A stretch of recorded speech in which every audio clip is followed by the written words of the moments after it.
Hello and welcome to Monday's episode of a Terrace Scottish Football Podcast. I am your host, Craig Fowler, and we are back once again with a full Scottish Premiership review from the weekend's games. That's right, we're covering all 6 games in this one podcast. And what a weekend it was, especially at the top of the table. And as you can probably tell, I am a very happy man at the end of this weekend. And to help me talk through those 6 matches, possibly appearing for the first time on the Premiership Monday review show this season. Probably, yeah. It's Graeme Thewliss. Hello, Craig. How are we? It's a real top of the table podcast just now.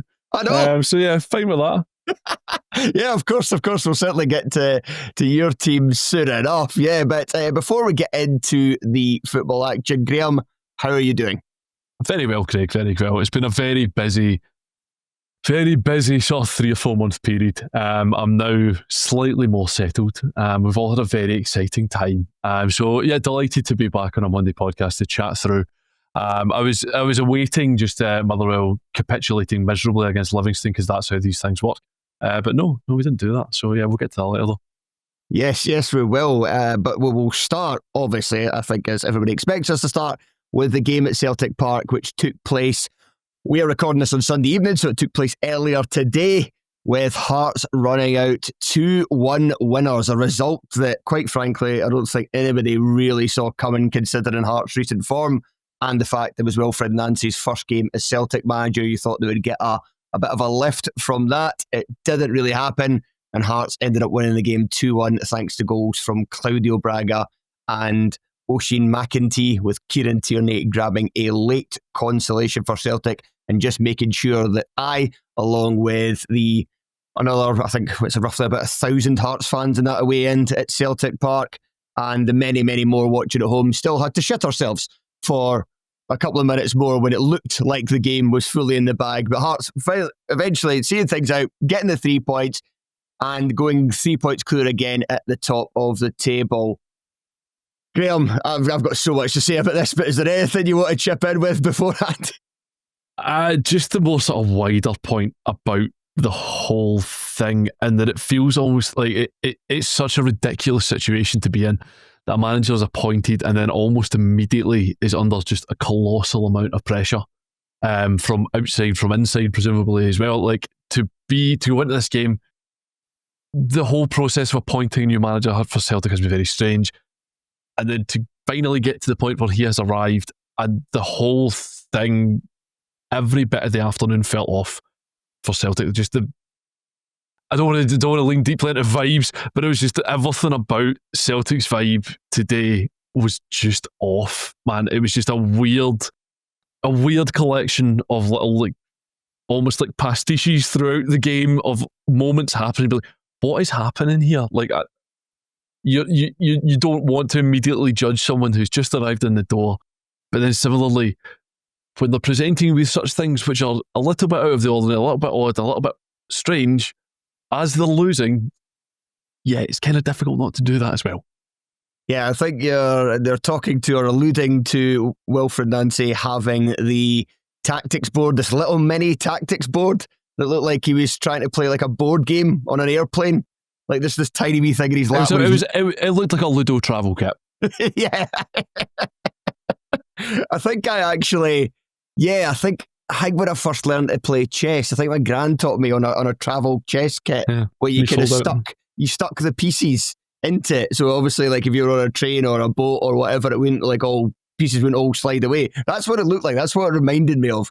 And also as well, after the game, coming out with the patter of, yeah, I'm not really interested in winning or losing. I'm just interested in performances. Like, no, what are you doing, man? Surely someone has briefed you not to say that. We all had a right good laugh at Stephen Presley before the season started saying that.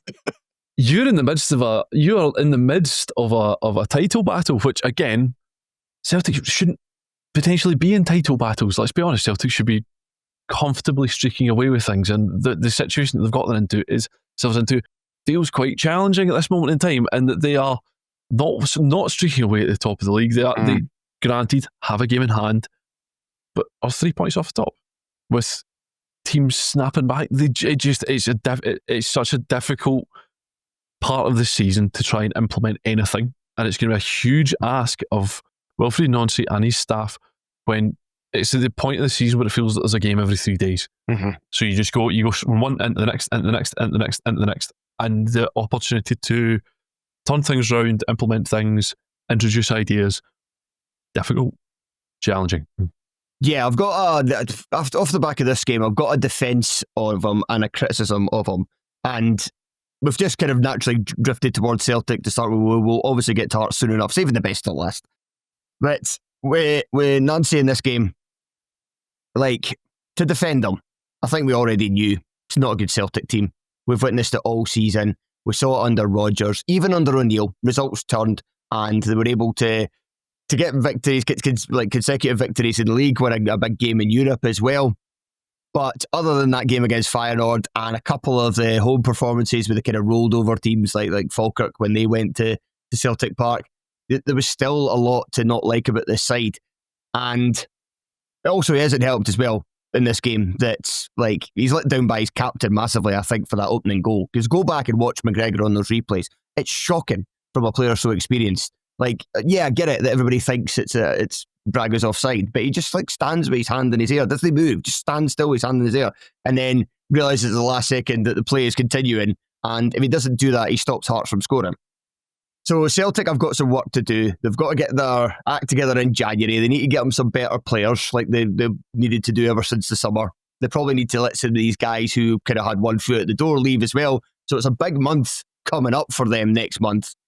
But the criticism of him is what you said. It's a really tough time of the season to be introducing, I'm going to call it what it is, dogmatic ideas. And that's what he seems like. We were told coming in that he's a manager that always plays 3-4-3. He's got a certain style of playing football. He's tried to implement that right away off the back of, 2 or 3 training sessions at the most? If that. Yeah. I just think, and I always just kind of rail against managers who are like this and then just kind of have their style and just want to do it at kind of any point, regardless of context, regardless of circumstance. Just know this is the best way to play football. This is what I believe in.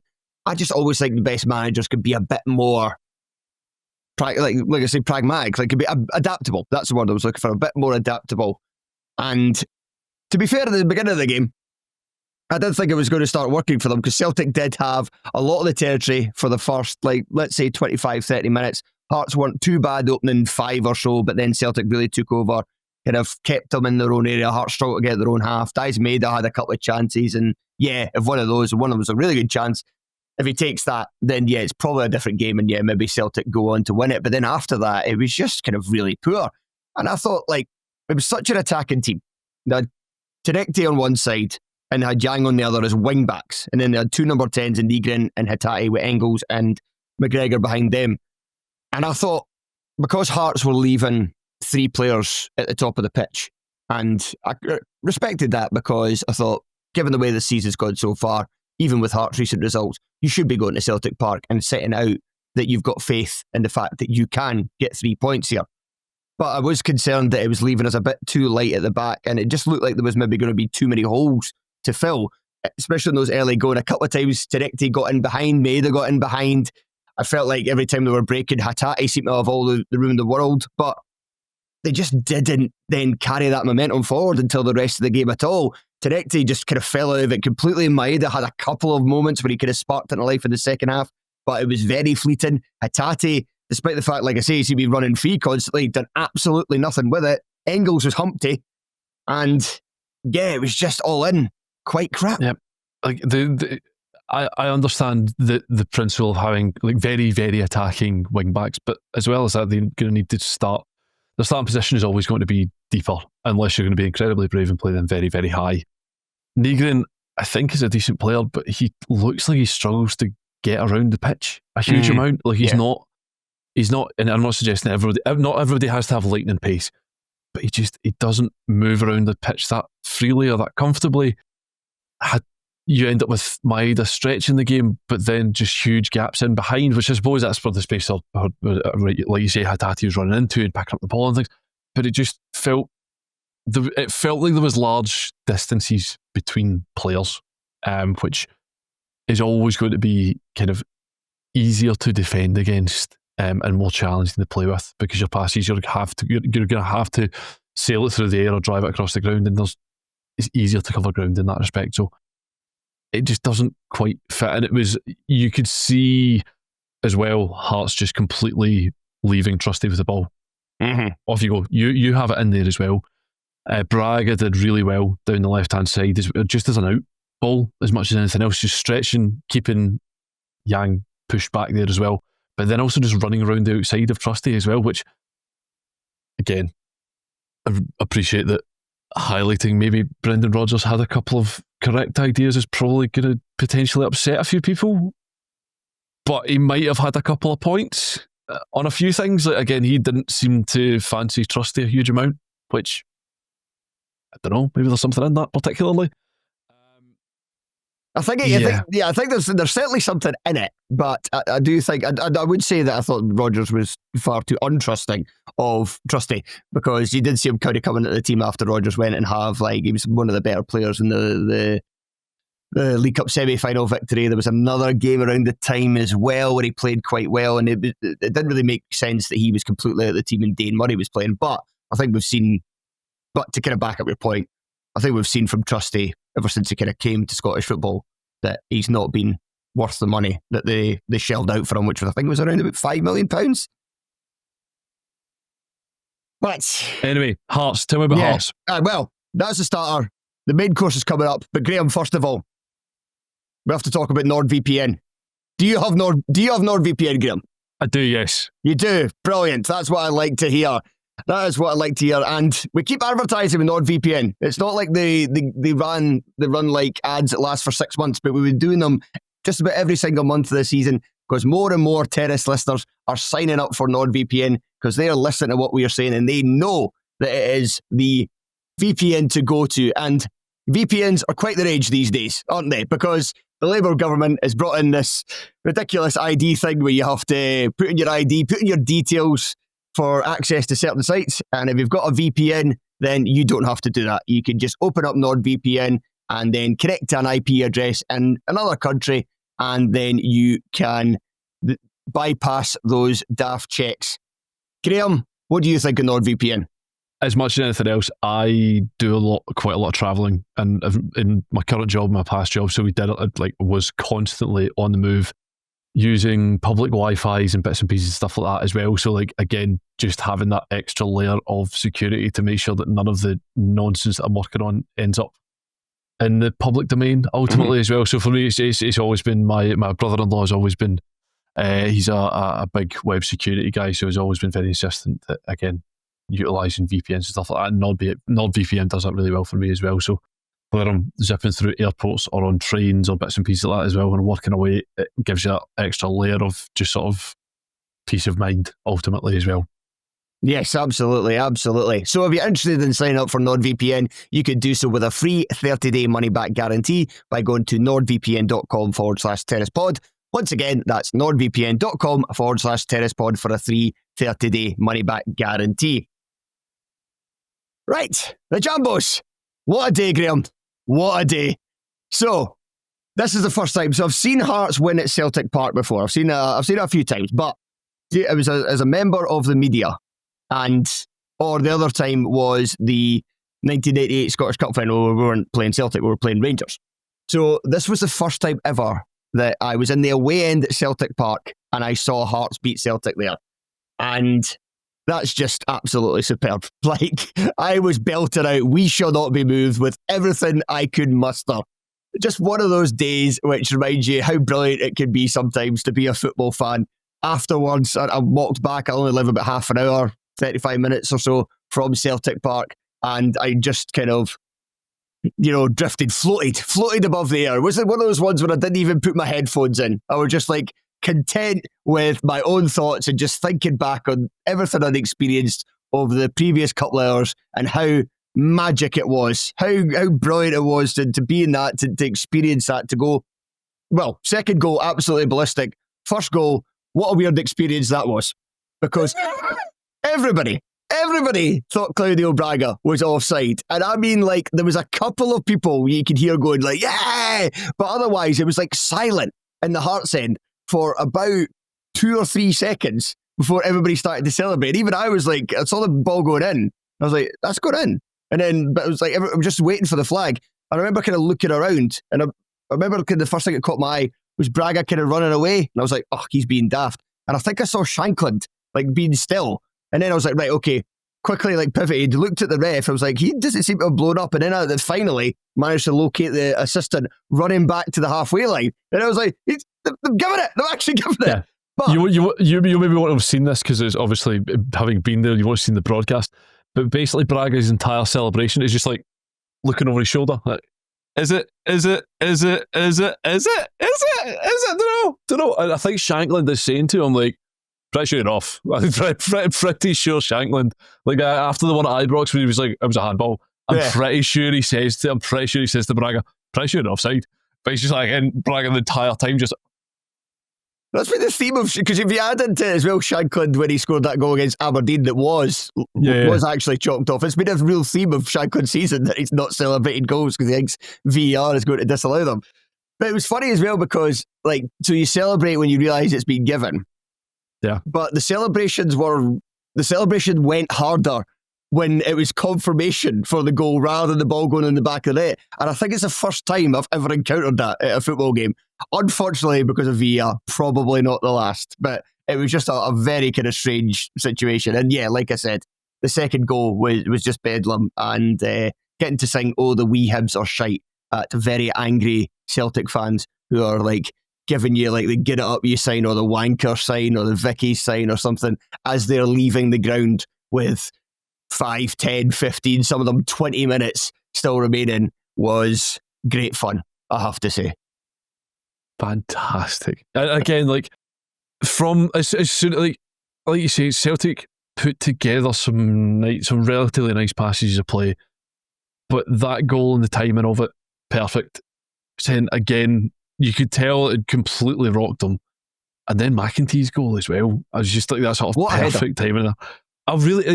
It's a really good header. It's also a really weird header from the distance that he's out. It's just everything about it was one of those things. Like, watched it back a couple of times in the replay. Like, I don't really understand quite how he's managed to like bullet a header and curve it into the corner. Like, I don't think my head does that. I don't think most heads do that. So as for the Hearts performance, I didn't think it was like necessarily a brilliant performance by any stretch. I still think that Hearts can play better, and that's, you know, I didn't want to get into any kind of big picture title challenge talk now because we've done it to death, and today is a kind of day that just needs to be kind of celebrated on its own merits. But if you are having positivity, you could say, like, looking forward, you could say the Hearts can kick their performances up a gear. But there was still some really good individual performances, especially kind of a lot of guys playing off the ball. But somebody I thought who was good on the ball, and I thought easily his best performance in a Hearts shirt today, was Thomas Magnusson. Now, I've seen some people saying that maybe defensively, he was maybe sometimes passed by a little easily, but he played a huge role, particularly in the second half, and constantly getting Hearts up the park. And that was massive at that point in the game, because you're 1-0 up, you're playing away at Celtic Park, you think you're in for a really long 45 minutes where you're just going to have to defend constantly. But he was the biggest reason in making sure that didn't happen. And he also played a good part as well in leading to the move that won Hearts the corner from which the second goal came. And he's maybe going to be one of these players, because for what I've seen of him so far, so the second half against Kilmarnock, he was probably one of our better performances when he kind of got pushed a wee bit further forward. He was good off the bench against St Mirren when he came on for Braga and played in a number 10 role. And he was kind of doing that role again today. In fact, he was doing the number 10 role again today. And what he's good at is just kind of, he's got a bit of chaos factor about him, that you just kind of knock it towards him. You can knock it long towards him and you can banker him to win the header.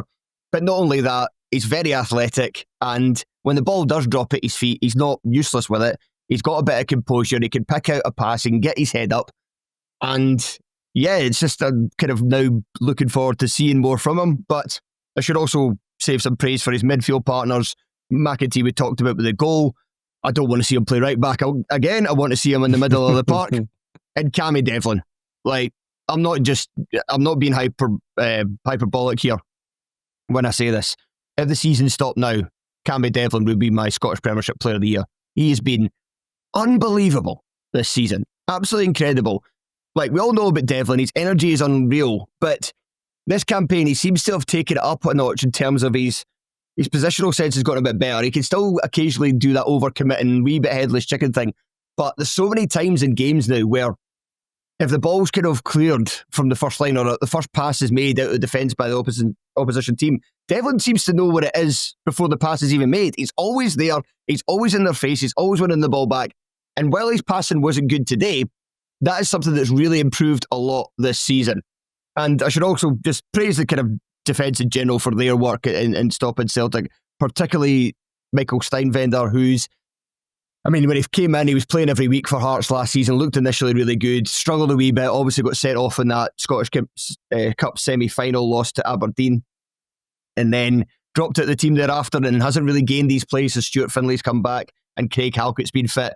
And he's really kind of only really had to play those kind of bit part performances I think he maybe played one game at centre half of the season, but mainly he's had to kind of fill in at right back on occasion.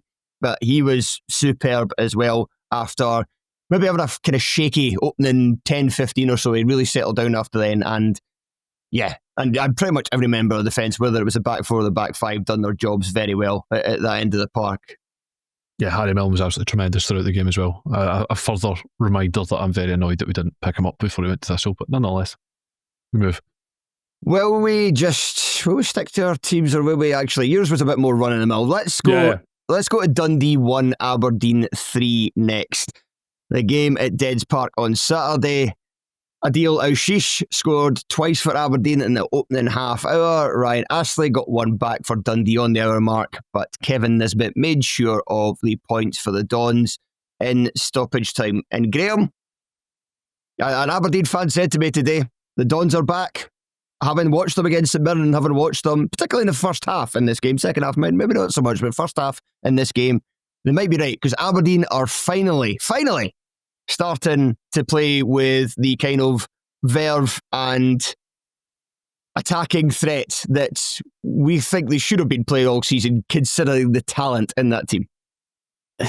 Yes, like Aberdeen, it was after the Hibs game.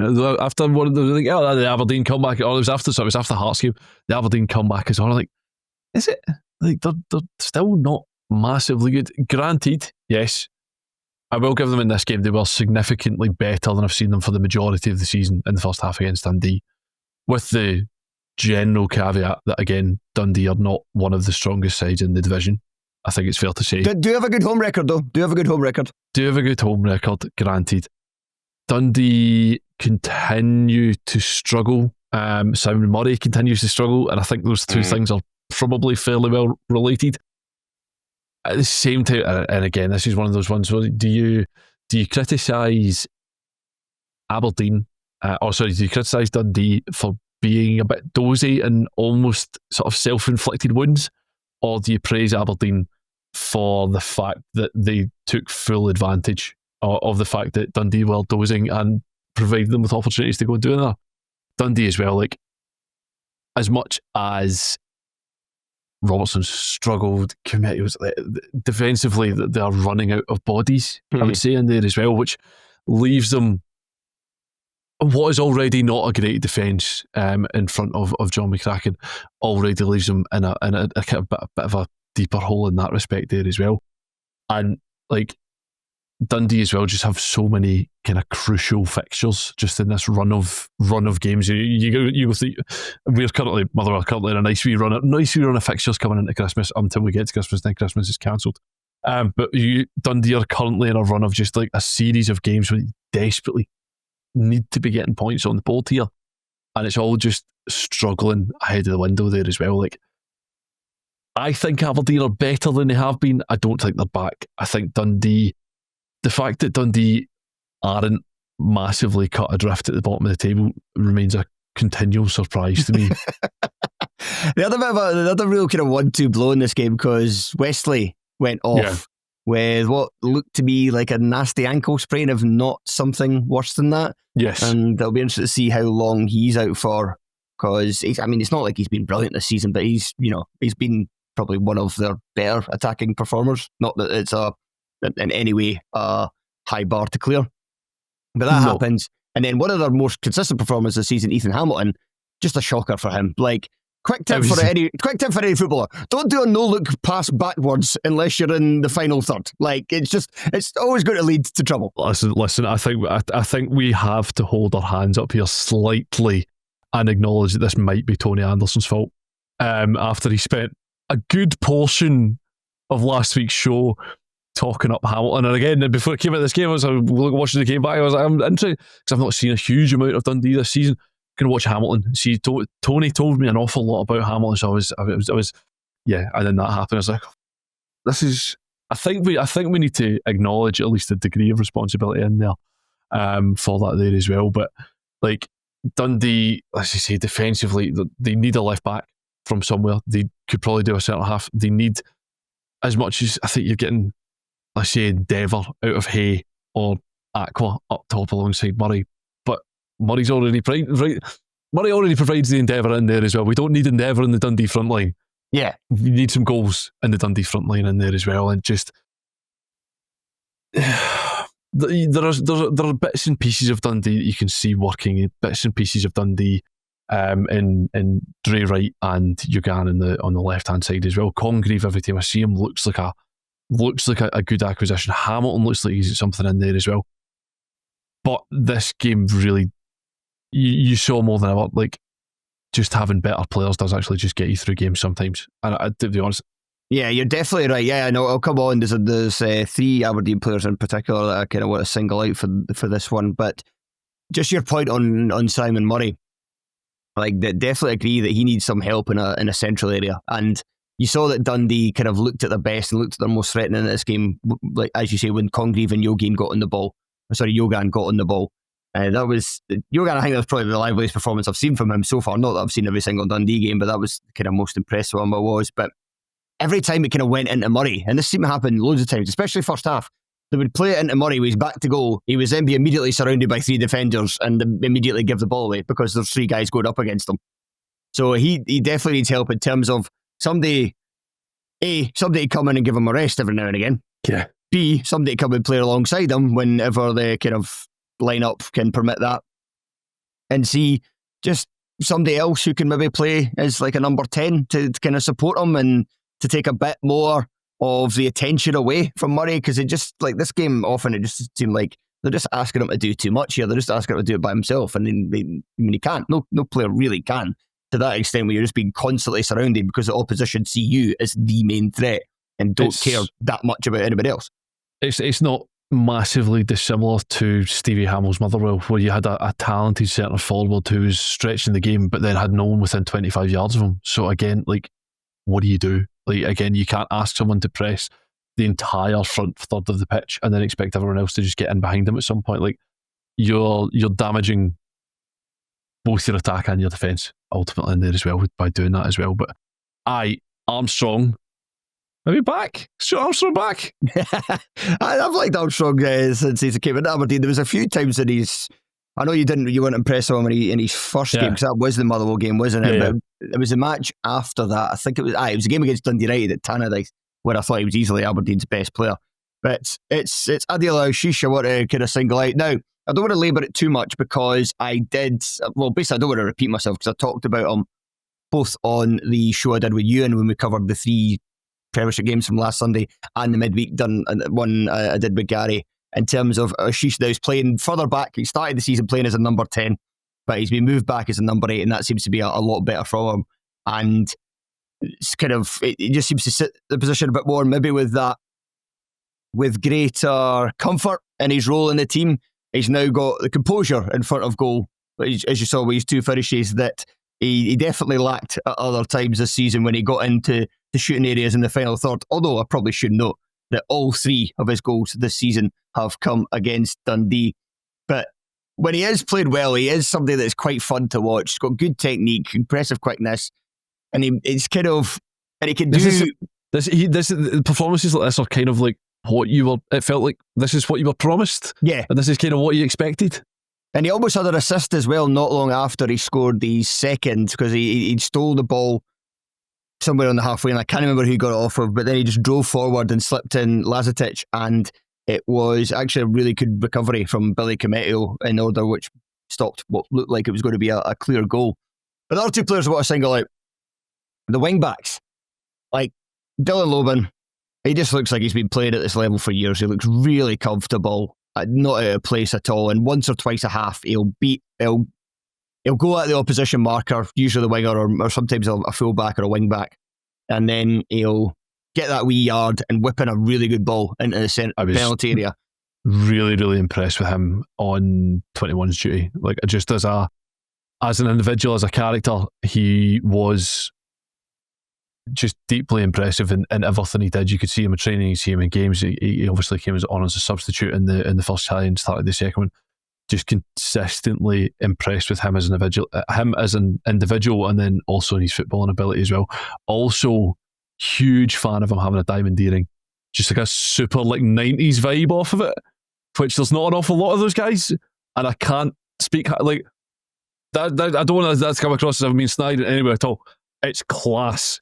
More of that, please. Hugely into that. Love it. Class. Diamond earring. He's really, I really impressed with him. I think he's got a real chance of being a very good player, both for Aberdeen and potentially beyond.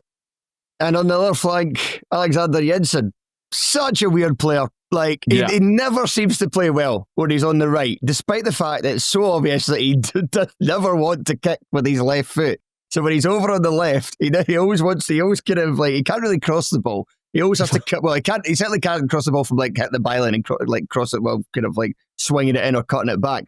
He always has to cut inside. But for whatever reason, he's unable to translate what he does well on the left to the right, which is that he's just got so much energy. And he gets and a lot of quickness as well, and he gets up and down the park really well.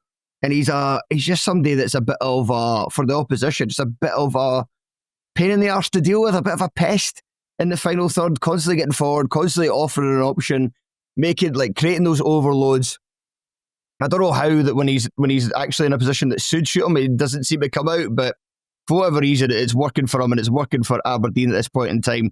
And before we move on, just a couple of the set pieces defended really badly by the Dons. They sat back a bit more in the second half, and I know Aberdeen fans were a bit frustrated with that. And it might have been a little more comfortable, to be fair, and they might have kind of rode out that period and then kind of killed Dundee's spirit if it wasn't for the fact that there was just a huge miscommunication at that corner. Knoster thinks, it's Lazatic goes to cover one of the players at the back post and looks like he's communicating that to his teammates because he's pointing, but then Knoster doesn't notice this at all, still thinks he's to cover one of the guys at the back post, and then Astley just kind of drifts off the pair of them, completely free in the penalty area. And the two I wanted to praise, finally, before we move on, Jack Milne. I thought it was a penalty at the time, even after seeing the replays of the penalty. It's not until I watched Sportscene that I realised that no, he actually got a touch on that ball with that challenge on Murray, and fair play, because that's a really good tackle. Yeah. And Kevin Nisbet, for a guy who hadn't scored a league goal all season, what an audacious finish that was, and brilliant to carry it off. To go from last week's header to this week's finish, that's quite a distance between those two things. Quite a distance between the two bits of quality. So in future, just use your feet, Kevin. Just feet. Just feet. Don't bother with head. Just use feet. Just a thought. Right. Let's go to Motherwell now, because Graham, your team are absolutely flying in the Scottish Premiership now after the kind of the start of the season where you were getting all the plaudits and weren't getting the results. Now you're getting both. You are third place in the table, ahead of Rangers on goal difference, and you beat Livingston 3-0 on Saturday. Goals from Elliot Watt, Apstam and Emmanuel Longhello. This is the game that I haven't seen anything of. I've seen everything. I've seen a lot. I've seen most of the other 5 matches, but I haven't seen anything of this. So I will give the floor to you. Honestly, when we started the podcast, you were like, oh no, we'll move on because this was quite a routine win. And ultimately, yeah, that's basically what it is, which is, it remains a very jarring experience to have something called a routine win. Like, over the last couple of seasons, Motherwell on almost a week-to-week basis, whether we've won a couple of games, maybe you've won a couple of games in a row, you're feeling in good form, or actually you've been absolutely bodied. We just turn up every week and don't ever give the impression that we're going to lose games. It's absolutely surreal and baffling. 7 changes from this game, from midweek. I've said this to you a couple of times as well. and nobody's mentioned otherwise. I suspect Jens Bertil Aouchiche is quite a big data guy. He's never really mentioned it. Next time we get some sort of Motherwell Meet the Manager event, I'm going to drag him on this and be like, are you a big data guy? Because I suspect fitness-wise he's a big data guy, because we keep over there. We've had, 4 games in like 12 days, something like that, and almost every game somebody's just vanished completely, not just from the starting 11 but from the squad altogether. There's been guys moving in and out and continually. We saw Just bombed out of the squad simply just to rest him. We saw Stamatolopoulos taken out of the squad just to rest him. We saw Watt taken out against Falkirk. Not even just putting on the bench on the basis that, like, well, you might need him. No, just you go and sit and stand tonight, mate. Just go and sit down. Sometimes that, at some point or other, that's going to harm us. Potentially midweek against Falkirk, you could highlight that harmed us to a degree. We sort of struggled without Watt in there. But the flip side of that is that when he comes back into the team against Livingston on a Saturday afternoon, he's absolutely ready to go. Looks fit as a fiddle and looks ready to play throughout the game as well. He was very, very good throughout the game as well. There's been a sort of ongoing hum of Motherwell fans be like, well, why can't Elliot Watt be in the Scotland squad? And my immediate reaction to that is because he plays for Motherwell and there's levels to the game, right? Genuinely, no harm to him. He's absolutely brilliant, but there's levels to what you do, right? It's a 30-man World Cup squad. If Billy's not fit, if Lennon Miller's still not playing games, now he's started to add goals into his game as well. If Elliot Watt ends the season on 10 goals, half a dozen assists, Motherwell finished third. Stranger things have happened than that. I think it's a fucking stretch. I think it's a real stretch to do that. But in terms of guys willing to take the ball and take responsibility in the same way that Billy does and Lennon does, there are not a huge number of Scottish guys doing that, is what I would say. I've got a get him on the plane shout for later in the podcast. Mine's is more of a cooler take. Yours is a bit spicier, I'm going to have to say. But I respect it. I respect it. If he continues this for the remainder of the season, if he continues this uptick in scoring goals and pinging balls in from the edge of the box and doing that, yes, there's a significant difference between Elliot Watt doing this against Livingston on a Saturday afternoon and doing it against Brazil and Miami. I appreciate that. I acknowledge that. But international class isn't really a thing. Doesn't exist. The point of international football is you've got what you fucking got, right? One of our most effective players in like 30 years is Lyndon Dykes. Stephen O'Donnell got like 23 caps. Yeah. Like international class is not a thing. You can say as much as you like it. Like Champions League class is a thing. Yeah. International class is not there's not a definitive standard there. That's the point. You've got what you've got. So you can have the best player, you can have Scott McTominay, and then at the same time, in that same squad, with the greatest respect, you also have Conor Barton and Josh Doigan there. They're both fine footballers, but they're not they're not the best players in Serie A. No. They're not Liam Kelly. Again, not as a slight, just to highlight a point.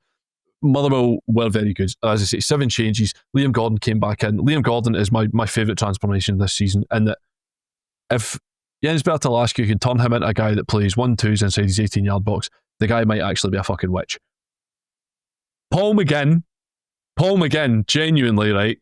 I would trade my left arm to make Paul McGinn 25 and just be Motherwell centre-half for 10 years. The fact that he ended up with us after getting bombed out from another Premiership club for whatever reason, mental. Absolutely bizarre. Johnny Katrumbis was tremendous in this game as well. There's been an ongoing sort of problem for Motherwell that we only have one functioning left back in Emmanuel Longello. Doesn't matter, we'll just play Katrumbis there and we'll just play all passes sort of curving in the way so that he can just run at them. Mm-hmm. He was an absolute terror for Samson Lawal all game. I think Livingston tried to go kind of man for man defensively. That went well. Because the moment that Johnny Katrumbis burst through, you could see Lewis Smith going, I can't fucking catch him if we're going to go man for man. So every time Charles Cook would drop deep, so he takes Lawal with him, which leaves this enormous gaping hole for Johnny Katrumbis to just run straight into.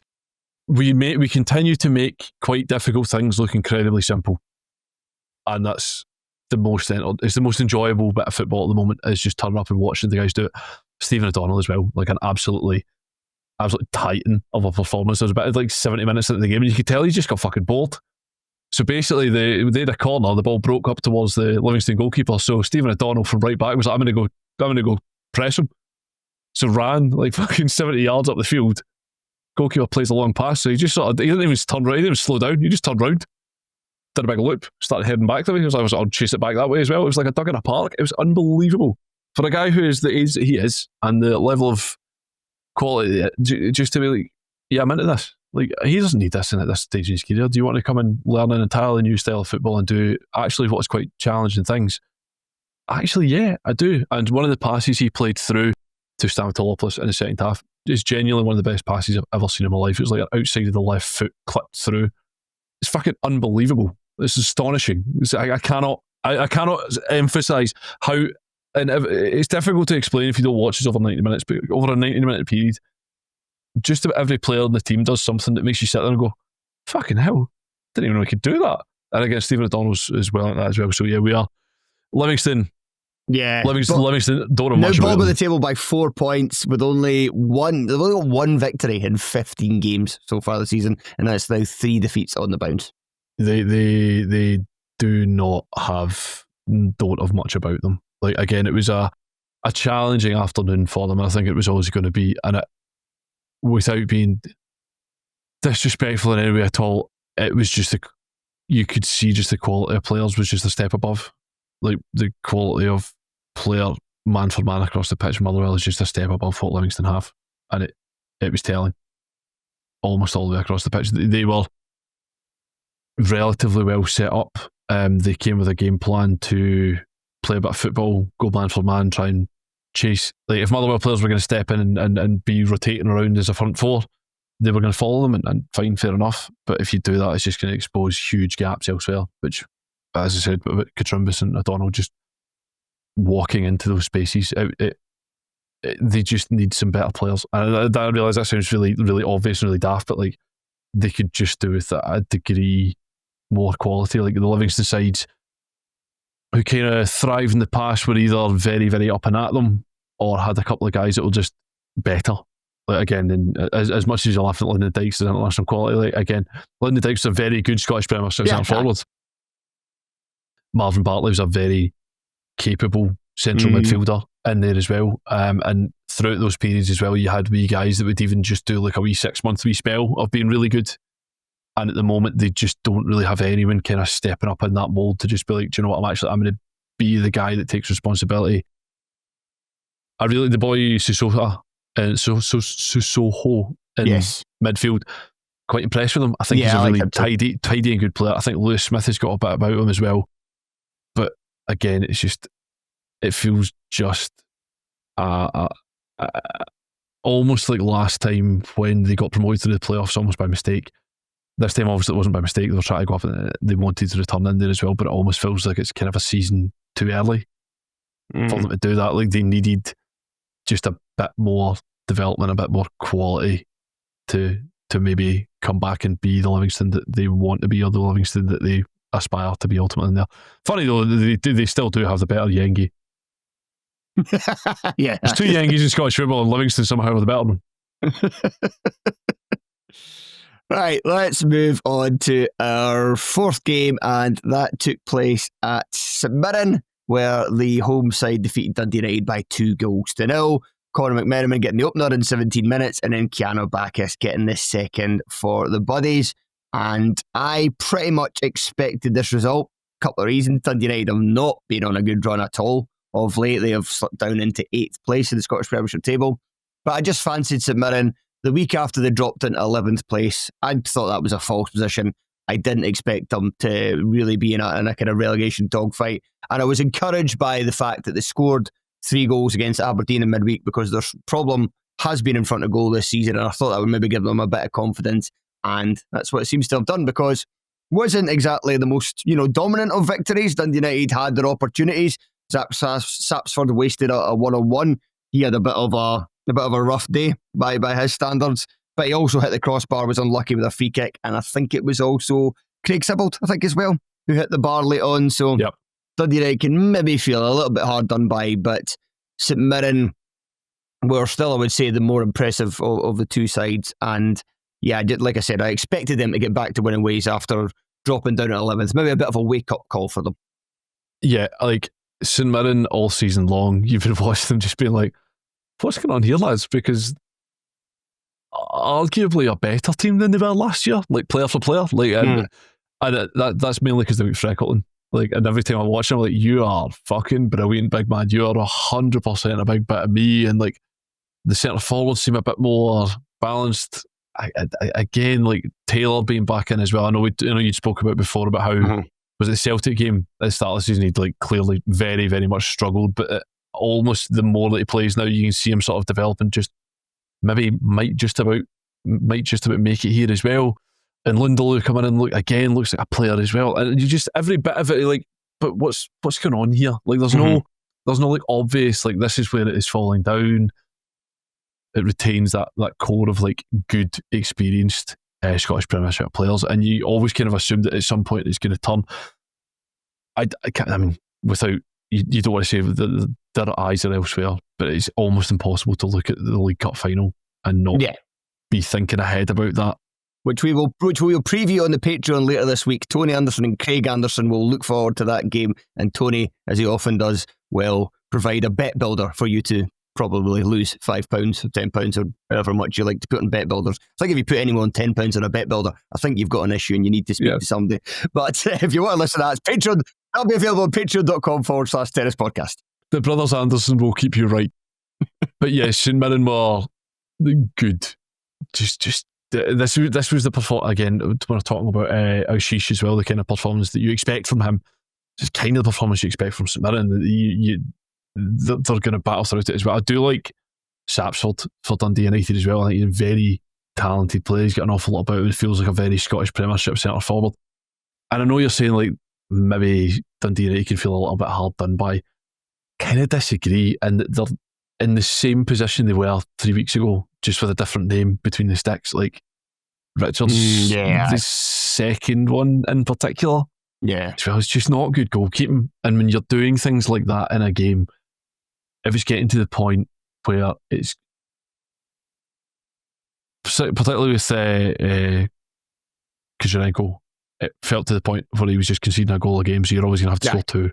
So you can feel hard done by in all of those games, but your goalkeeper's not good enough, and your goalkeeper's doing daft things, and your goalkeeper's punching the ball into his own net. Like, so again, you're always going to be pushing water uphill there. The one from Richards as well, just batting it straight back into the 6-yard box. Give me Craig Sampson flashbacks with good reason in there as well. And like, you can feel hard done by about your overall performance and the result that came out the other end of it. But at the same time, when your goalkeeper is doing that, that is a quite significant problem. Not only have they not got a goalkeeper that they can really rely on, and that's something they'll probably have to look at in January. And I was going to say unless somebody kind of turns it around, but I don't know. I don't think there's enough evidence that even if somebody, either whether it's Kucherenko or it's Richards, has a good December, that's enough to say that no, they're definitely good enough to be the goalkeeper for this United team for the rest of the season. But another kind of troubling thing for United as well is that there was no Pan Kamara in this game, and they struggled to play football without him. Yeah. Like this game was crying out for him, because it really was like the ball just zinged about. Like it was almost like a game of like table tennis. Like the ball was just bouncing about quite a lot in midfield, going back and forward, and they really couldn't have done with his poise on the ball to get his foot on it, to make a turn, to get them to get St Mirren then turned, and to get United in behind them and up the park. And they really missed him in the middle. Every time I've seen United this season, he's stood out straight from the off, because again, when I think we all did much the same thing in the first few Dundee United games of the season, of just trying to establish quite who anybody was, just with Jimmy Sam Goodwin's minibus through the former Yugoslavia. But there's every time you saw Kamara, he stood out like a sore thumb in a positive fashion of just being like, you just look absolutely, you don't look like you arrived here this summer. You look like you've been in this team. You look as if you've been in this league for several years. So you look like this sort of competent performer in there as well. And just him dropping out of that side, it gives him a level of physicality.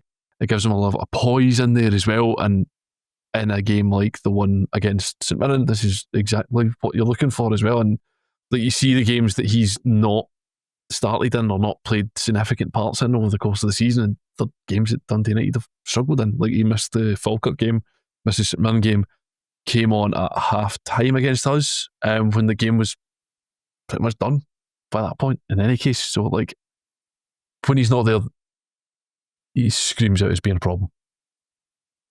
Other thing I know for Dundee United, just before sorry, I was going to say move on, but there's a couple more St Mirren players I actually want to talk about before we do. But I said on a Patreon, and again I might be wrong because I might just not have seen enough of Dundee United this season, or what I have seen has been his off days. But I just still think, like when I done the podcast, the Patreon episode with Callum Bell, and I put it to him that I thought that Will Ferry had as good a campaign, not bad, but not as good a campaign as he had last season. And I was basically told to wash my mouth out. Can I just flag one thing, right? See, basically, since Cowbell had his really good start, that since Jim Goodwin had brought United back into the top flight, he'd only been outside of the top six, I think, for like a fortnight. Basically, since Callum shared that fact out loud, United have been out of the top six. Like, it's an unbelievable bit of radio work from him. I've really enjoyed it very much. Hugely. Joel Sked-esque. Yeah, an absolute jinx. What disappointed me fair in this game? First of all, so the opening goal, McMenamin runs in free at the back post. It's basically McMenamin had been following Ferry up the park, but when that United move broke down, McMenamin realised quicker than Ferry that St Mirren were going to win the ball back and stopped and then turned. And so when the play then shifted, he had a 10, 15 yard head start, probably 10 yard head start. But at the same time, I'm still a bit disappointed that Ferry didn't bust a gut to get back in and to try and get goal side. He just kind of matched, he essentially matched McMenamin's stride, but he was 10 yards behind, so that was no use by the time the ball came in at the penalty area. And I'll go on and talk about this a little bit more in terms of the final kind of note on St Mirren in a positive sense. But Ferry had like quite a bit of space to attack at times in this game, and just I didn't see him doing it with the gusto that I saw him for last season. So, I mean, Cal said I was wrong earlier in the season when I said I don't think he'd be quite as good as last campaign. Maybe it's just kind of one of those ones where you see a player and you get used to him and then you expect the standards to kind of go higher, or you start to maybe notice things a bit more that you didn't initially notice in a kind of negative sense. But hey, Dundee United fans, if I'm wrong, then please tell me, especially those in the Terrace Discord, because you are sound. If anybody wants to tell me on Twitter, don't bother, I won't read it. But before we finish, St Mirren, a couple of interesting things in this team. So I may as well start with McMenamin. Both scored the goal and put in the cross for the initial chance, which Richards then spilled in the lead up to the second goal. Now, when he scored the goal, he was very much in the position that he's been operating at on occasion this season and recently, certainly, right wing back. But as the game went on, I really noticed that he's kind of been given something of a free role, and I think that's quite strange. You don't often see like a team that plays three at the back with a wing back given something of a free role, but he's allowed to drift inside and he's allowed to move over almost as far as kind of like the left-hand side and to kind of just pick up pockets of space. And I know that some Mirren fans have been saying that that's finally getting the best out of him, and they're seeing a return to form that he showed when he first came into the team and made that kind of initial impact before his performances dropped and then he had his injury problems as well. At the back, Richard Dick King rewarded for his last minute goal against Aberdeen with a place at centre back. That meant Alex Gogic moved into the midfield. Now, the way that both of those players played in this game, I would imagine that St Mirren will be doing that a bit more going forward, maybe even having that as their kind of set team now, because Gogic didn't miss a beat. He looked like Alex Gogic used to do in the middle of the park, just getting involved in everything, throwing his body around with reckless abandon. And King was impressive at centre-back, especially early on, being quite aggressive, stepping out and winning the ball back. And it's now 2 games in a row where they've started with Mandron and Iunga up front, and Mandron's come off before him. And I think that's interesting because with Undulu looking so good early in the season, he's now kind of dropped down to the third choice striker. But when he kind of came into the team and he was looking as good as he did, and we know that St Mirren kind of like to switch between 2 up front and sometimes they play with 1 and 2 number 10s behind them. You were kind of wondering whether Iunga was getting pushed down to third choice, and you know, he's not been his performances, he's had good performances, but he's not been consistently good probably since he first arrived at St Mirren, and then he suffered that knee injury. But he's getting rewarded now by being the player that you can almost maybe look at now and say he's a first choice centre forward if he's the one that's remaining on in these games later in the matches. Yeah, And presumably as well, like having a sort of midfield three of Gogic and Phillips either side of Taylor as well is going to benefit him in there as well. The only other thing I have to add to that as well is that King's header at Aberdeen King's goal at Aberdeen is one of my favourite that I've seen this season as well. Just for the absolute violence with which he absolutely leathered it into the net.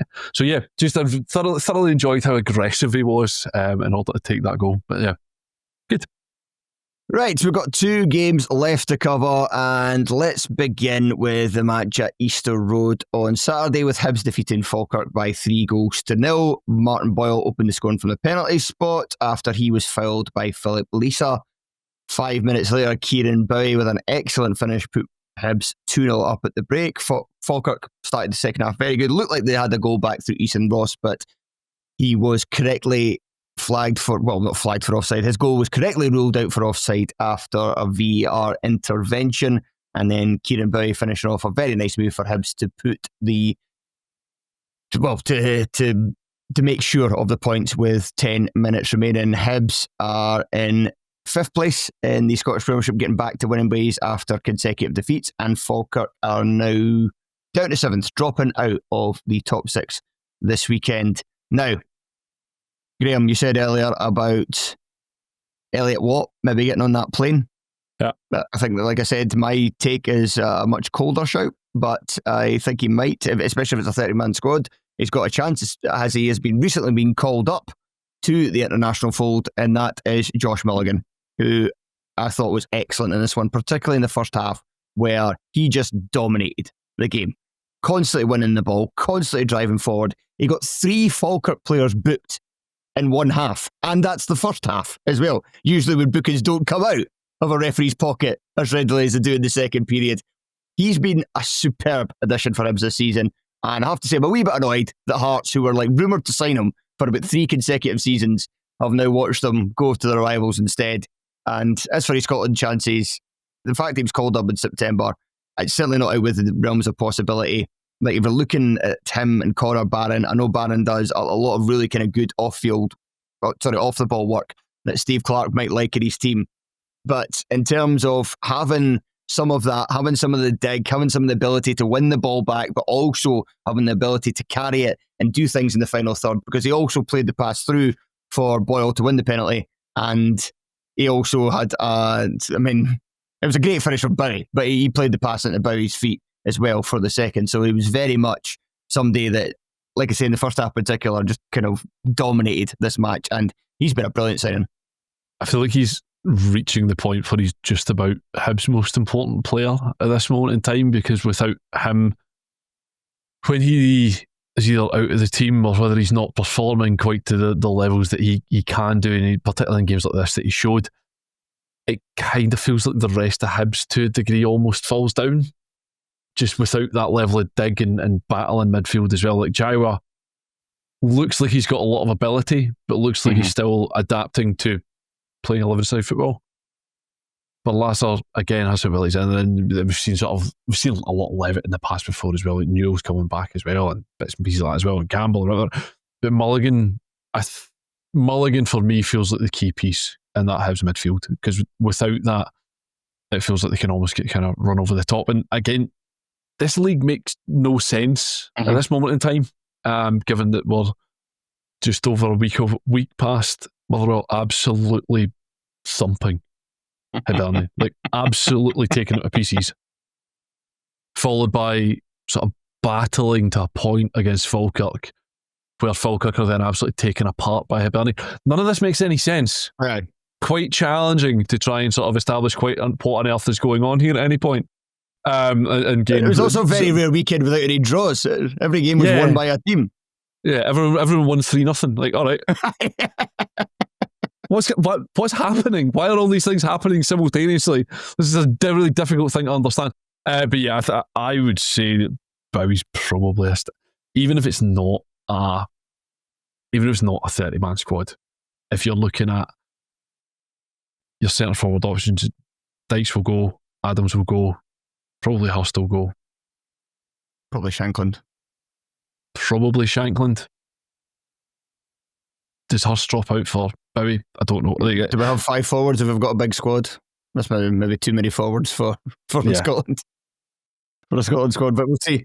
But to be fair, it'll do his confidence a world of good, those 2 goals, because not only a brilliant finish, and at a time of the game where he had not started the match very well, and then he obviously finishes off the second goal. And Tony made a good point about that in the group chat, in terms of the fact that, well, the first goal is a brilliant turn, brilliant finish. It's more the second goal that he's quite pleased with, because it's kind of showing that striker's instinct. That's centre forward play. That's proper being a centre forward. Like, as much as banging one in Europe from 40 yards was absolutely class, like, it's not really what people judge you on. It's can you get inside the 6-yard box, get across the face, or can you get across the centre half and poke it in from that point? Because that's realistically, unless you're going to start banging them in from 45 yards every game, which I'm not against, it's the goals like the third one in there that are going to get you in there as well. Falkirk wise, did you feel that it was maybe just, like, again, we're all going through a period of a lot of games, did it just feel like a game too many for them in this one? Like, again, like they were never, it never felt like they were hugely out of the game. It felt like they were battling in the game. It felt like they had some chances within the game which was quite pivotal in terms of either not going their way or the goals being, I don't know, not self-inflicted, but just a little bit of slack defensively to a degree. But like, it just felt just the squad that just maybe needed, if the game were playing this Sunday, even maybe they'd have a little bit more in the legs. But I just felt Falkirk looked like a team that just looked a bit tired more than anything else. Yeah, quite possibly. It reminded me quite a bit of their defeat to Hearts at Tynecastle, which was a 3-0, with the exception that, to be fair to them, they did come out at the start of the second half and really had a go at Hibs, and will maybe feel a little unfortunate that they didn't manage to get a goal back in that period and then kind of set up a potential kind of grandstand finish. But yeah, they did that. Then yeah, I'm kind of thinking about it now towards the end, even before, like, kind of Hibs kind of took control of the game, when it was, for a period, it was, you know, almost kind of one-way traffic, but then Hibs did manage to kind of get more of a grips of it with about 20 to go, and then 15 to go, kind of ratcheted up a bit, and then got their goal not long after. So they probably maybe did run out a wee bit of steam. They're also kind of running out of bodies a wee bit as well. Exactly that as well. Again, like, I don't think they're necessarily going to want to be relying on some of the bodies that they are at the moment, but they're just. Brian Graham, I'll just cut. Sorry, interrupt you there.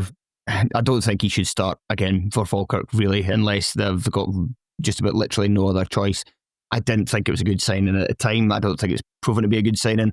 I think the best use of him at this stage of his career in the Scottish Premiership at this level of football is to use him off the bench, like the last 10, 15 minutes of matches. If you're needing a goal, he's got one this season. I can imagine him doing it another 3, 4, 5 times if that's the role he's asked to play. But Ross McKeever is a big miss. He's out long term, and I think they're going to have to address that in January. How much room there will be in the budget to do that, I'm not too sure. They might look at the fact that they're very likely to stay up regardless and think, no, let's actually try and address this, or at least we've got a bit of a cushion here. Let's bring someone in to make sure that we don't completely fall away, because they are struggling a bit. Alfredo Aguiman came on at half time, and he certainly helped Falkirk's performance get a bit better. He's got a certain amount of chaos factor at that centre forward position. I'm not sure whether you can trust him to play there for an extended period of the time. Season. Yeah, but I do think he's a better option than Graham, who, I don't think he fits this team, and they need someone at that position that plays the McKeever game, somebody who's got that kind of excellent technique, maybe not score you that many goals, but excellent technique, excellent rapport with the rest of his teammates. Graham just doesn't seem to have that, and him coming off with Aguiman coming on give Falkirk a lift, as did Henry Cartwright, who, I have to say, and Dylan Tate has played well this season, and maybe it was a case as well that going back to his former club, that was in his head a bit. He had a really bad first half, and Cartwright was a lot better the second half, and every time I see Cartwright, he looks like Falkirk's best midfielder, and I wonder if there's maybe a wee bit too much kind of loyalty to the players that have A, been there before, and are B, actually contracted to the club, rather than this youngster from Leicester City. But he was excellent again off the bench. Am I right in thinking as well, this is basically Cartwright's first brush with senior football as much as anything else? So again, it might just be a case of ensuring that he's properly up to speed and not sort of overwhelmed by having to do that in there as well. But I feel almost every week as well, just now with Falkirk, the backline changes just slightly. Even if it's the same personnel, they're being sort of shifted around a little bit in there as well. Like again, so yeah, I think they'll be okay in the meantime, but they could just do with, it's not like wholesale changes even in January. You're just looking for, can I just have like 2 more players, please? Could I have a competent centre half who can also maybe play it right back? Can I have a competent centre forward who doesn't necessarily need to start every week, just in there? Right, let's move on to our final game. And as always, when it's Rangers and always when there's contentious decisions, a lot of people had a lot of things to say about this one after it finished Kilmarnock 0, Rangers 3. The game on Saturday night in front of the Sky Sports cameras, an 8 p.m. kickoff, and it was won by the visitors with a double from Bojan Miovski and Mikey Moore getting the third off the bench for Danny Rowe's side. Graham, we may as well start with the refereeing decisions. No, this was basically reliving trauma from the last 18 months for me, so I quite enjoyed watching this game. Okay, we'll start with Stuart Catwell then, because that man is under pressure. It was just the whole time I was like, I've seen this before. I've seen this before. Like every bit of this, I've seen this before. It's you put together a couple of wee bits that might look like you're doing okay in the game, but there's no like sustained level of pressure. There's no like, it all feels like moments rather than things that have been put together, which has been pushed into unbelievably sharp focus this season to such a degree that I can't, it's difficult to kind of get my head around. But like, it just feels like they are battling, but there's just problems everywhere. Again, the goalkeeper is a problem. That's a big problem. And that's, if he is out of a job soon, and Killie fans are certainly calling for it, then that's what's killed him. Yeah, Killie fans could complain about the tactics and how he's using certain players and etc. But ultimately, the main reason why their form's completely gone in the toilet is that they've not got a goalkeeper they can trust. But that is completely on Stuart Kettlewell. It's his decision to go into this season with just one goalkeeper who had played at this level before, and that goalkeeper. And it's a bit of hard luck. What's happened is incredibly unfortunate, but again, if it's not, I'm not suggesting you have to have cover for that. You have to have cover for that. Yeah, you can't. It's essentially, it feels like it's been a case of spinning the wheel to try and we'll save some money there and spend some money elsewhere, basically by bringing in somebody to sit on the bench. They probably not need to play all season long, that'll be fine. Which maybe that is the case. In another world, that's exactly what happens. He doesn't need to call on him ever, and your goalkeeper doesn't need to go for open heart surgery. Like, but again, there's just a whole collection of, like, again, watching Rangers just say to Dom Thompson, right, off you go. You have the ball and you have it because we know you will give it up. It's just like, I think it was you in the group chat today as well, when we were talking about Trusty as well. I was like, how do you think that feels as a professional footballer? But it's been very clear that the other team's just been like, just give him the ball. He'll give us it. Actually, it's got to mess with your head, surely. Well, there was someone was telling me a story they were playing against. I forget who they were playing against, but it was like a Scottish League One game, and the first 5 minutes, the big centre half he's playing against just launches a ball like 60 yards out of play. To which the shout was, he'll give us that all day. Big man didn't misplace a pass for the next 85 minutes. And then at the end of the match, basically walked off, patting him in the head, being like, "Well done, me man. Gave it all day." And that's I suppose that's the risk you take in there as well. But like, it's just it's not a good Kilmarnock team. It's again similar to Falkirk. There's a collection of guys in there who maybe feel a little bit this level is now slightly beyond them. There's some guys there who I think probably have their eye on the door. There's some guys that maybe shouldn't be at this level either. Like, it's just not a good squad. They have a bunch of injuries, but again, you signed a bunch of guys that were injury prone, and that's what happens. You then have a team which is just not good. It doesn't probably help that your manager got himself sent off for nothing.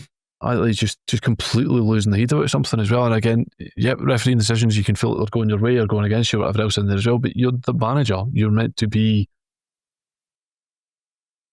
you're meant to be the one with the cool head. Well, if the players go doolally about it, then fine. They're in the midst of being a footballer. You're chasing somebody around for an hour and a half on a Saturday evening in the cold to try and your absolute hardest, and mentally that's probably quite challenging. You're the manager. You're meant to be the one that's slightly calmer. You're meant to be the one that's above it and having a look at what's going on around in order to make decisions, in order to improve things. You've got to love it. You've got to love it whenever you see a player, and especially when you see a manager, saying it to a referee when you can so clearly let read that they have said in a very angry voice, "Fuck off." Yep. Tremendous. Love it. Here's a question, right? Here's a question. What if Danny Rowe's actually quite good? No. I don't know, but that Danny Rowe is continuing to get results out of this Rangers squad, which is not good. Not a good Rangers squad. I don't think it's unfair to say this is not a good Rangers squad.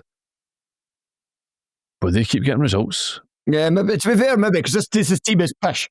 As disastrous, right, as Russell Martin's reign at Rangers was, Rangers are 6 points behind Celtic and are 9 points with a game in hand behind Hearts.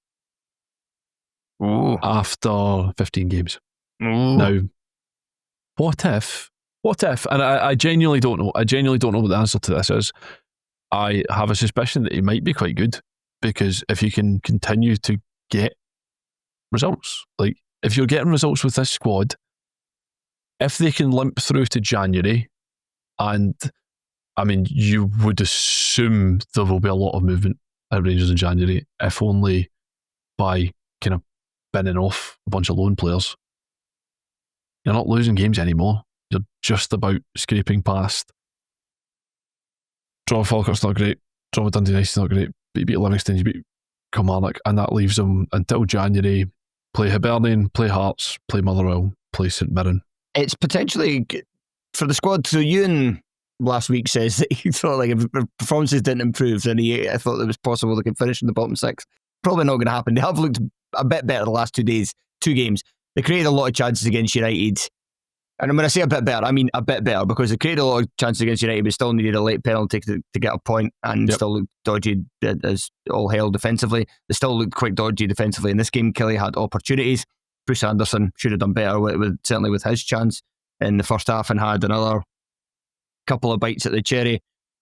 But I think what's a potential big boost for Rangers is Bojan Miłowski getting that double, because just as we say, they're just lacking quality all over the park, and especially in attack this season, in terms of creating, but also in terms of forwards who look like they can, with any regularity, put the ball in the back of the net. Yep. And he's not been a great signing so far. Something that's probably taken a bit of people by surprise. You could have thought, well, when he came in, that's a solid signing.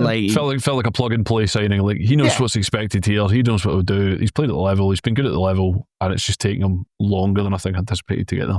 Yeah, he's playing. There's a couple of factors. He's playing on a struggling team. It's not like he's been missing loads of chances. Like before the Killie game, his expected goals for the season was 2.83, and he'd scored 2. So it's not like it's a massive underachievement there. And the chances he scored against Killie, they're not even great chances. They're actually just kind of with some questionable goalkeeping, but they're both kind of good finishes. But there is two sides to it as a striker, in that you not only need the service, you also need to play your part by getting into areas that make it easy for your teammates to find you. And that's probably where the kind of real kind of speed bump in his career, that the kind of going backwards, going to Girona, going for that huge money move, stepping up into the kind of big time, and it really not working out, and ended up back in Scottish football, where he's maybe a wee bit of a crisis of confidence there. And then he comes here, and maybe he's tailed between his legs a little bit, and that affects him, and then he struggles at Rangers, and then it becomes a bit of a cycle. So if he can break out of that cycle and just kind of start to enjoy his football again, enjoy scoring goals, then Rangers might have something at the top of the park. They've still not really got something at the other end of the park, but at the top of the park, if they've got something, that is going to certainly help them, and help them improve as a team. And I still think they're quite poor overall. And this was not a game to me that said, oh, Rangers have turned a corner. No, I don't think so either. But again, just like, stop losing games. Yeah, they have. And you're right. That might be a Danny Rowe thing. If they start losing games and they start winning games.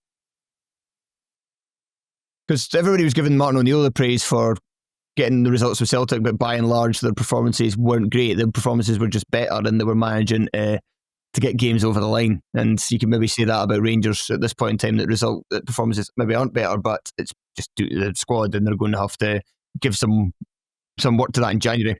Performance is broadly irrelevant. If you win games of football at a time when you know you're at a low ebb and you know you're not very good, you're winning games of football. Wilfried Nancy would disagree with you, Graeme. He's welcome to disagree with me. That's absolutely fine. And if that's the logic we're going on, then I would, if that's that principle, then one of them will be success and one of them won't. If you win games of football as an Old Firm manager, that's important. All this kind of talk for this game, the refereeing decisions. So I'll go through what I think of them, and you can either tell me at the end if you agree or disagree. I do think there was quite a lot of kind of mass hysteria online following this, which seems to follow just about every game. Similarly, the Dundee United game midweek as well, there was mass hysteria after that, where it was fine. Like, again, that was quite clearly a penalty. I don't think it was a penalty for a handball. Like, again, like, but whatever you want to do about it, just get terribly upset about it. Okay, fine, well. So for this one, firstly, the Bruce Anderson offside. I don't know why people are kind of is up in arms about this one, that the linesman kept his flag down. At the time, he flagged at the end after Anderson had not managed to convert the chance with Conor Barron chasing back and managed to clear over the line after Anderson, after a good initial touch to get out his feet, took two bad ones that kind of got caught under his feet and allowed Barron to catch up. And it also meant he kind of had to do that dinked finish because he couldn't really open himself up to properly to do anything else, where he could have possibly like tried to stroke it past the goalie. Just as a quick aside, I would quite like there to be some sort of tutorial for players in Scottish football in general when they're running through one-on-one with a goalie, because in other leagues, and when Celtic do it, it feels like 90% of the time the ball's going in the back of the net if somebody's running with nobody around them one-on-one with a goalkeeper. In Scotland, I think they do it about 30% of the time. It's driving me nuts. And I know there's shooting practice and training, but there needs to be, I think they actually need to do the set thing where it's like, no, you have to run for 40 yards one-on-one with the goalie and see if you can score. Training drills, just from the halfway line. Yeah, okay. I think this needs to be implemented. But anyway, I didn't quite get the hoopla over that, because the linesman kept his flag down because he obviously wasn't 100% sure. And then when Anderson misses, the flag goes up. But VAR, had he scored, VAR would have looked at it and that goal would have been given. So there's no point in really losing your shit over that. The Diamande shirt pro, I've watched it loads, and I just don't think there's necessarily an angle, and Ricky Foster covered this well on the sports scene. I don't think there's necessarily an angle that proves conclusively. So there's an angle that people have used in a still image where you see that Watson's foot is in the box, and you can see that Diamande's kind of got his hand round about his hip, and Watson is on the line. So that would be a penalty. But having watched the replays and having kind of I've watched them so many times, and I've kind of slowed it down and done that thing where you kind of drag the cursor so you're kind of going back and forward. Frame by frame. Yeah. It's certainly possible that Diamande, and I think it is even slightly probable that Diamande has taken his hand off of Watson by that point. Yeah. Because you go past another couple of frames and his hand's away completely. So he's given the tug and then he releases, but his hand's still kind of in the area, so it still looks like a distance that he's still got his hand on him, and therefore it's still contact. That contact is continued in the penalty box and it should be a penalty. So I can see why people are looking at that, and Killie fans are looking at that and saying that should be a penalty, but it's just not as black and white as that. And there doesn't seem to be another angle, like an angle from behind the goal that would show when the contact, or an angle from behind from the other side to show when Diamande released. And you can maybe put the two angles together and come up with a conclusive whatever decision. the word is. Conclusive decision. Outcome. Conclusive outcome. Thank you. That's it. Conclusive outcome that this is exactly what happened. We just don't have that. So on the park, it wasn't given, and therefore VAR should not get involved if they can't conclusively prove that one thing has happened one way or another. And I don't really get the Sky coverage of it when they were saying, like, but is he going to get on the ball? No, that's irrelevant. It's a shirt pull. You're not allowed to just pull somebody's shirt, regardless of whether they're away for the ball, and haul them down. That's a foul, regardless. So, and then the Butland one. again, I can't really make up my mind on it.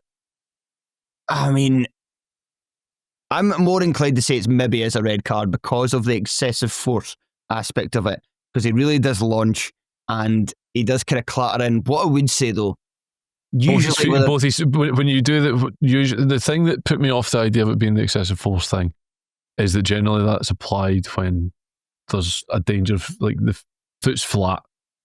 Butland's quite cute for me in terms of how he basically points both toes at the ground like that. So he's got it like it's very much a challenge. It's not a lunge.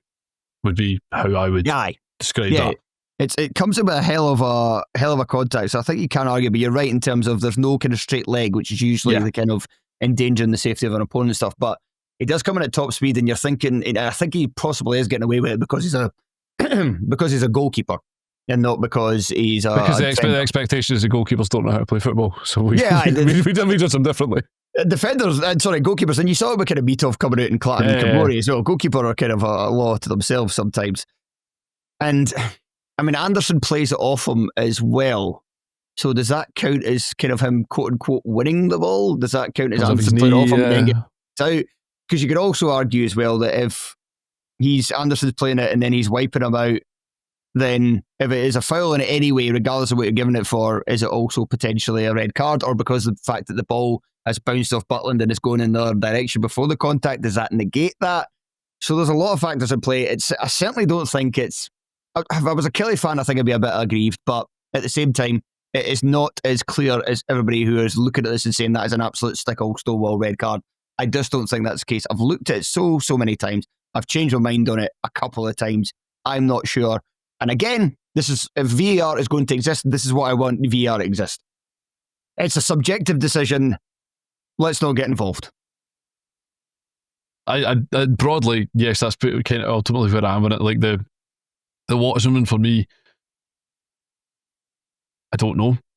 I genuinely don't know. The camera doesn't feel massively clear to me, so I don't know. As such, if the referee has given it one way or another, fine. Similarly with the Butland one, still don't really know. So yeah, fine. I'm not. I find it terribly difficult to get vexed. Yeah, one way or another, right?